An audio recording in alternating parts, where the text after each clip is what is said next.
Hello everyone and welcome back to the channel. Today we're diving into a topic that gets talked about a lot, but is often misunderstood. Narcissism. You've probably heard the term thrown around to describe someone who takes a lot of selfies or seems a bit too into themselves. But what does it really mean? Is it just vanity? Or is there something more complex going on? Narcissism exists on a spectrum. On one end, you have healthy narcissism, which is basically good self-esteem. It allows us to feel confident, believe in our abilities, and bounce back from setbacks. We all need a little bit of that to navigate life. But as we move along that spectrum, we start to see unhealthy narcissistic traits. And at the far end, we find Narcissistic Personality Disorder, or NPD, which is a recognized mental health condition. According to the DSM-5, the manual used by mental health professionals, NPD is characterized by a pervasive pattern of grandiosity, a need for admiration, and a profound lack of empathy. It's not just about being self-absorbed, it's a deep-seated personality structure that significantly impacts how a person thinks, feels, and interacts with the world and the people in it. The core of NPD is a very fragile sense of self. It might seem contradictory because people with NPD often project an image of supreme confidence and superiority. But underneath that shiny, often charming exterior, there's a lot of insecurity and shame. Their entire world is built around protecting this fragile ego. They need constant validation from the outside world, what's often called narcissistic supply, to feel okay about themselves. This supply can be anything from compliments and praise to attention and even fear. Without this external validation, they can feel empty, worthless, and emotionally dysregulated. This is why their relationships are often so challenging. They don't see other people as individuals with their own needs and feelings, but rather as sources of supply or extensions of themselves. It's a very difficult and painful way to live, both for the person with the disorder and for those around them. So how can you recognize these patterns? It's important to remember that we're not diagnosing anyone here. Only a qualified professional can do that. But being aware of the common traits can help you understand the dynamics you might be experiencing in a relationship, whether it's with a family member, a partner, a friend, or a coworker. Let's go through 10 common traits associated with narcissism. First up is a grandiose sense of self-importance. This isn't just confidence, it's an unrealistic belief in their own superiority. They might exaggerate their achievements, expect to be recognized as superior without any real accomplishments to back it up, and believe they are special and unique, and can only be understood by other special or high-status people. Number 2. They live in a fantasy world. They are preoccupied with fantasies of unlimited success, power, brilliance, beauty, or ideal love. This fantasy world supports their delusions of grandeur and protects them from feelings of emptiness and shame. Reality often can't compete with their self-created narrative. Third, they have an insatiable need for admiration and attention. The person with narcissistic traits needs to be the center of attention. They require constant praise and validation. They see others as instruments to pump up their ego, and when the admiration stops, they can become angry or dismissive. Fourth on our list is a sense of entitlement. They have unreasonable expectations of especially favorable treatment. They genuinely believe they deserve the best of everything and expect others to automatically comply with their wishes.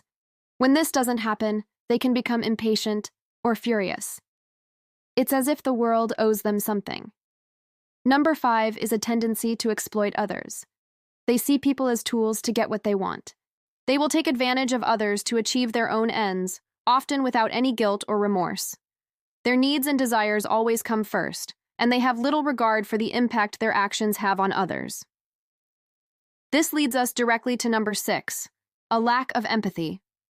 This is a cornerstone of narcissism. They are unable or unwilling to recognize or identify with the feelings and needs of others. If you try to express your feelings, especially if you're hurt by their behavior, they might get bored, become dismissive, or even get angry. Your feelings are an inconvenience to them. Number 7, they are frequently envious of others or believe that others are envious of them.